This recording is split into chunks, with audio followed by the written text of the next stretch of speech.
God is so good. He saw a 19, 20-year-old girl bowing in her dorm room and decided, I'm going to give her a life that she didn't even think was possible.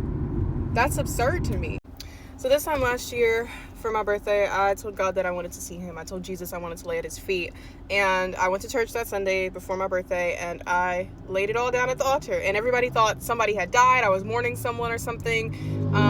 And no, I was just soaked in tears. I was drenched. I was on the ground just at the altar. And it was because I got to see Jesus. Like this time last year, when I told God I needed to meet him, I was struggling with autoimmune disease. I had severe liver damage where, like, if I laughed so hard, it hurt. If I'm in the middle of a conversation, it can hurt. If I'm like eating something like different types of food intolerances, my liver starts to burn so bad. I was struggling with arthritis so bad. Like, to be 19 and 20 dealing with those things, it just hurts.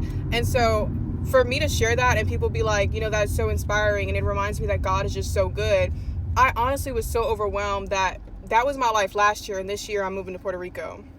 It makes no sense to me. And like I've said before, it's just an odd exchange that all I have to do is acknowledge his presence. All I have to do is, you know, thank him for all the good that he's done and recognize that he is good no matter my circumstance. So the same way that I was praising back then is the same way that I'm praising now.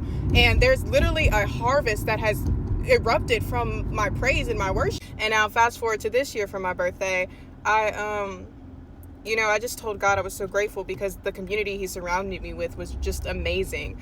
And I felt the overwhelming feeling of what love, genuine, real love felt like this birthday. And so I ended up setting up my exam for proctoring. And so, like, I'm literally on camera, somebody's watching me. And I just, in the middle of it, I was just like, you know what, God, I'm just going to pause this proctored exam. You know how crazy that is for a college student to pause a proctor in an exam?